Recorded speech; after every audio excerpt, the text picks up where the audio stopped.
Welcome back to my YouTube channel Zarina's accounting classes. Basic accounting terms का part 6 लेकर मैं आ गई हूँ। This is the last video of this topic. इसके बाद ये चैप्टर फिनिश हो जाएगा 11th स्टैंडर्ड का। तो आज भी हम कुछ ऐसी टर्म्स सीखने की कोशिश करेंगे जो अकाउंट्स पढ़ने के लिए बहुत इंपॉर्टेंट है और बहुत ईजी सी टर्म्स हैं। So let's get started. आज की पहली टर्म है प्रोप्राइटर और owner. The person who invests his money or money's worth and bears the risk of the business. Proprietor या owner वो पर्सन होता है जो एक बिजनेस में पैसा भी लगाता है और बिजनेस का रिस्क भी उठाता है। रिस्क मतलब ये कि बिजनेस आगे प्रॉफिट भी कमा सकता है, लॉस भी हो सकता है बिजनेस को, तो वो रिस्क भी वो पर्सन लेता है और अपना पैसा भी लगाता है वो। ठीक है, तो ऐसे पर्सन को हम प्रोप्राइटर या ओनर कहते हैं। Next term is entry. The record of a transaction और event in the books of accounts is known as entry. देखिए, यहाँ पर अकाउंट्स में एंट्री का मतलब ये है कि कोई भी ट्रांजैक्शन हुई है, बिजनेस ट्रांजैक्शन या कोई भी इवेंट हुआ है, जैसे कि हमने पहली वीडियोस में सीखा है कि मॉनेटरी वैल्यू का होना चाहिए। ठीक है, वो ट्रांजैक्शन या वो इवेंट, तो उसकी हम रिकॉर्डिंग करते हैं in various books of accounts. तो उस रिकॉर्डिंग को हम कहते हैं एंट्री। हमने एंट्री कर दी in the books of accounts. ठीक है, next is accounting year. Books of accounts are closed annually. Accounting period must consist of 12 months. देखिए, अकाउंटिंग ईयर का मतलब ये होता है कि जो भी अकाउंट्स होते हैं एक बिजनेस फर्म के, उनको हर साल at the end of the year, at the end of the accounting year उसको क्लोज किया जाता है। क्लोज का मतलब उसको सारा बैलेंस किया जाता है, सब देखा जाता है कि कहाँ पर क्या कमी है, सब कुछ बैलेंस हो रहा है या नहीं हो रहा है, तो पूरा उसको चेक किया जाता है एक तरीके से।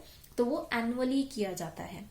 ठीक है, तो एनुअली किया जाता है, इसलिए अकाउंटिंग ईयर हम कहते हैं। यानी कि बेसिकली ये 12 मंथ्स का होता है अकाउंटिंग पीरियड। ये 12 मंथ्स आपके कोई भी हो सकते हैं, या तो ये हो सकते हैं बिटवीन जनवरी 1 टू दिसंबर 31। ये हो गया आपका एक साल, एक अकाउंटिंग पीरियड।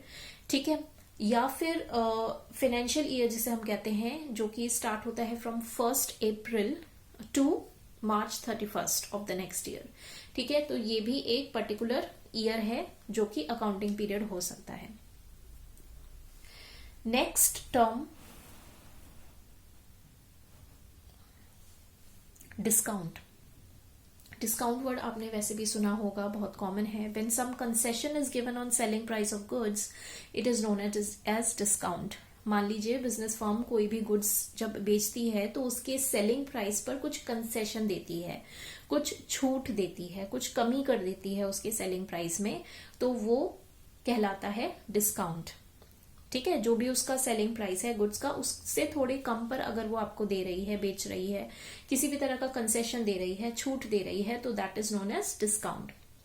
अच्छा, डिस्काउंट जो है वो दो तरह के हो सकते हैं, trade discount and cash discount.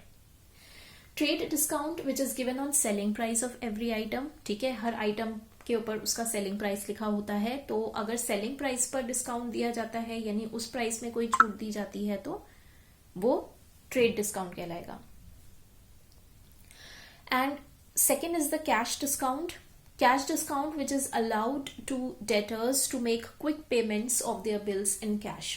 Cash discount वो डिस्काउंट होता है, कभी कभी बिजनेस फर्म जो है अपने डेटर्स को, जिन्होंने उधार पर उनसे जो उनके गुड्स हैं वो खरीदे हैं, तो वो जल्दी पेमेंट कर दें, ज्यादा डिले ना करें पेमेंट करने के लिए, तो क्विक पेमेंट वो करें, इसलिए थोड़ा सा उनको डिस्काउंट दे देती है बिजनेस फर्म। तो अगर क्विक पेमेंट्स के लिए वो डेटर्स को किसी तरह का डिस्काउंट अलाउड करती है, तो दैट इज कैश डिस्काउंट। ठीक है, और लास्ट टर्म है आज की voucher. A documentary evidence in support of an entry appearing in the books of accounts. मान लीजिए हमने बुक्स ऑफ अकाउंट्स में कोई भी एंट्री की है, लेकिन कभी कभी हमें उसको वैलिडेट करना होता है, हमें प्रूफ चाहिए होता है कि क्या ये एंट्री सही है, कोई फॉल्स एंट्री तो ये नहीं है, तो उसके लिए हमें एविडेंस चाहिए होता है। तो कोई भी डॉक्यूमेंट्री एविडेंस, ठीक है, उसके सपोर्ट में, उस एंट्री के सपोर्ट में अगर कोई भी डॉक्यूमेंट्री एविडेंस हमारे पास है तो वो वाउचर कहलाता है। तो इस वीडियो में हमने सारी बेसिक अकाउंटिंग टर्म्स जो हैं वो सीख ली हैं। I hope you like the video. Please like, share and subscribe to my channel.